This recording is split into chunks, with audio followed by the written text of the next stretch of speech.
Halo teman-teman. Jadi pada kesempatan kali ini kami akan membahas mengenai persebaran flora dan fauna di Kabupaten Karo, faktor-faktor yang mempengaruhinya dan upaya pelestariannya. Baik teman-teman, jadi flora dan fauna tersebar hampir merata di setiap kecamatan di Kabupaten Karo. Beberapa mamalia yang biasanya diternak seperti sapi dan babi dapat ditemukan hampir di seluruh kecamatan. Sama halnya dengan kambing dan kerbau yang masih dapat ditemukan, tetapi populasinya tak lagi sebanyak dulu di setiap kecamatannya. Sementara itu, saat masa erupsi Gunung Sinabung, ditemukan kambing langka yang disebut masyarakat Karo dengan sebutan bedar. Diperkirakan bedar tinggal dan hidup di sekitaran Gunung Sinabung. Untuk jenis-jenis unggas yang masih banyak ditemukan saat ini yaitu ayam. Ayam dapat ditemukan di setiap kecamatan di Kabupaten Karo dan populasinya masih cukup banyak. Selanjutnya mengenai lebih jelasnya tentang persebaran fauna akan dijelaskan oleh Tania. Nah, adapun persebaran fauna di Kabupaten Karo yang pertama di Barjahe yaitu ada babi, kerbau, sapi, kambing, dan ayam. Yang kedua itu Brastagi, kuda, sapi, ayam, kambing, siamang, babi, dan monyet.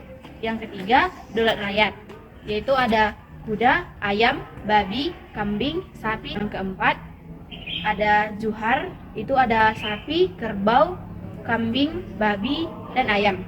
Yang kelima Kabenjahe, itu ada kerbau, kambing, sapi, dan babi. Yang keenam Kutabuluh, itu ada sapi, kerbau, kambing, domba, baleng, itu ada tupai, sapi, kerbau, dan kambing. Mardingding ada sapi, kerbau, kambing, babi, dan ayam. Di Kecamatan Merdeka terdapat sapi, kerbau, kuda, kambing, babi, dan ayam. Di Kecamatan Merek terdapat pula ada sapi, kerbau, kuda, kambing, dan babi. Di Kecamatan Bente ada sapi, kerbau, kuda, kambing, dan babi. Kecamatan Lamanteran terdapat sapi, kerbau, kambing, babi, dan ayam.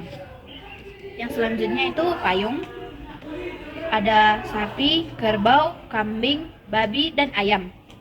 Kecamatan Simpang 4 terdapat pula ada sapi, kerbau, kambing, dan babi. Kecamatan Tiga Binanga terdapat sapi, kerbau, kuda, babi, dan ayam. Kecamatan Tiga Dekat terdapat sapi, kerbau, kambing, babi, dan ayam. Kecamatan Tiga Panah terdapat sapi, kerbau, kambing, dan babi. Selanjutnya untuk persebaran flora akan dijelaskan oleh Robina. Di sini ada beberapa kecamatan di Tanah Karo yaitu Barjahe ada sayur mayur, cabai, padi, jagung, kopi, dan coklat. Di Kecamatan Marstagi ada sayur mayur, bunga, stroberi, dan jeruk. Di Kecamatan Dolat Rakyat ada bunga, daun bawang, seledri, sayur mayur. Juhar ada jagung, kelapa, padi, cabai, dan kemiri. Di Kecamatan Kabanjahe ada sayur mayur, ubi, singkong, cabai, jagung, padi, jeruk. Di Kecamatan Kutabuluh ada kakao, kopi, jagung, cabai, ubi jalar, jeruk, kacang tanah. Di Kecamatan Laubaleng ada jagung, coklat, kemiri, kelapa, durian, sirih, dan padi. Di Kecamatan Martingding ada jagung, kelapa, kemiri, sirih, padi. Di Kecamatan Merdeka ada daun bawang, seledri, selada, sayur mayur. Di Kecamatan Merek ada kol, kentang, jeruk, bawang merah, ubi, jeruk. Di Kecamatan Munte ada bunga bangkai, padi, jagung, cabai, kol, dan cengkeh. Di Kecamatan Mamanteran ada sayur mayur, jagung, ubi, kentang, kol, markisa. Di Kecamatan Payung ada bawang merah, tembakau, bawang putih, tomat, padi. Di Kecamatan Simpang 4 ada jagung, kacang tanah, ubi, kentang, kol, dan markisa. Di Kecamatan Tiga Binanga ada kakao, jagung, padi, kemiri, kelapa, dan sirih. Di Kecamatan Tiga Dekat ada kurma, jagung, padi, tomat, cabai, dan tembakau. Di Tiga Panah ada ubi jalar, kentang, cabai, kol, terong Belanda, padi, jagung, dan sayur mayur. Selanjutnya tentang ciri-ciri flora dan fauna di Kabupaten Karo akan dijelaskan oleh Sukma. Ciri flora. Flora di Kabupaten Karo bermacam-macam dan tersebar di berbagai wilayah di Kabupaten Karo. Tetapi tanaman seperti bunga bangkai hanya dapat ditemukan di daerah tertentu, seperti di Susu, Kecamatan Tiga Dekat. Buah stroberi juga buah jeruk banyak ditemukan di Kecamatan Brastagi. Selain itu, tanaman muda, sayur mayur, kopi, dan padi dapat tumbuh di setiap kecamatan.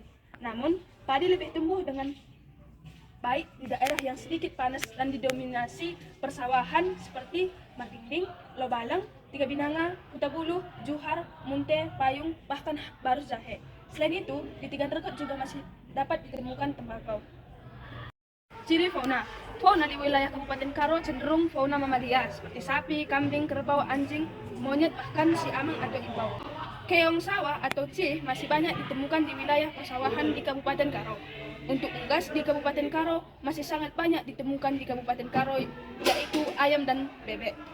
Sementara katak juga masih dapat ditemukan di daerah persawahan seperti cih. Untuk ikan yang banyak ditemukan adalah ikan air tawar seperti nila, lele, bahkan kapras. Di Kecamatan Kabanjahe banyak burung walet dan merpati.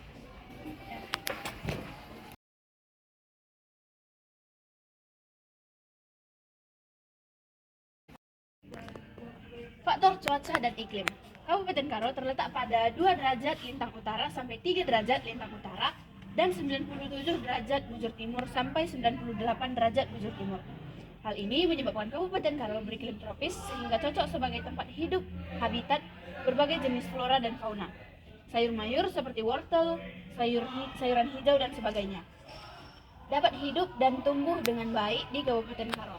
Persebaran flora dan fauna di Kabupaten Karo saat ini tersebar merata. Sayur mayur, jagung, coklat atau kakao, kol, kentang, kopi, bawang, bahkan padi dapat ditemukan di setiap kecamatan di Kabupaten Karo. Adapun beberapa tanaman khas yang dapat tumbuh hanya di sebagian daerah adalah kelapa di wilayah Johar, Tiga Binanga, dan Lawalem. Bunga bangkai di Kecamatan Tiga Rekot, begitu pula dengan perkebunan kurma. Hewan mamalia seperti sapi, kambing, anjing, dan kucing juga masih dapat ditemukan di Kabupaten Karo di setiap kecamatannya. Selanjutnya, faktor kondisi tanah akan dijelaskan oleh Arogina. Selanjutnya saya akan menjelaskan tentang faktor kondisi tanah. Kabupaten Karo terletak di antara beberapa gunung, misalnya seperti Gunung Sinabung, Sibayak, dan Gunung Sibuatan. Erupsi Gunung Sinabung sejak tahun 2010 menyebabkan daerah di sekitar gunung memukui tanah yang subur karena adanya debu vulkanik. Tanah di daerah Kabupaten Karo di sekitar Sinabung menjadi kaya akan mineral. Kondisi tanah yang subur ini membuat Kabupaten Karo cocok sebagai tempat tumbuh berbagai jenis flora, terutama sayur mayur, padi, dan kopi, serta tanaman penghasil karbohidrat seperti jagung dan singkong. Selanjutnya, terkait upaya pelestarian akan dijelaskan oleh saya sendiri. Pertama-tama, pelestarian habitat. Masyarakat harus mampu menjaga kelestarian lingkungan yang menjadi habitat flora dan fauna, sehingga flora dan fauna dapat memiliki habitat yang baik untuk mereka hidup. Selanjutnya, yang kedua ada langkah penegakan hukum. Pemerintah daerah harus memperkuat atau memperketat hukum terkait upaya kelestarian flora dan fauna. Hal ini agar satwa-satwa langka dan terlindungi tetap keberadaannya dan tidak punah. Selanjutnya ada penyuluhan dan pendidikan.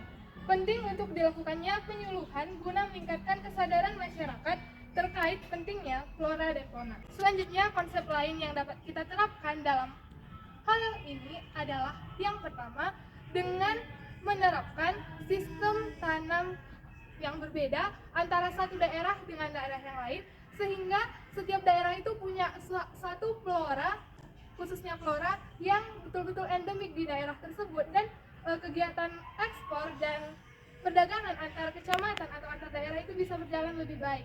Selanjutnya ada membuat pupuk organik dari sisa sampah dapur atau dedaunan kering.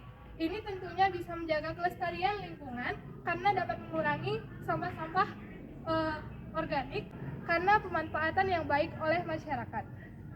Dengan dibuatnya pupuk organik, ini lingkungan jadi lebih terjaga.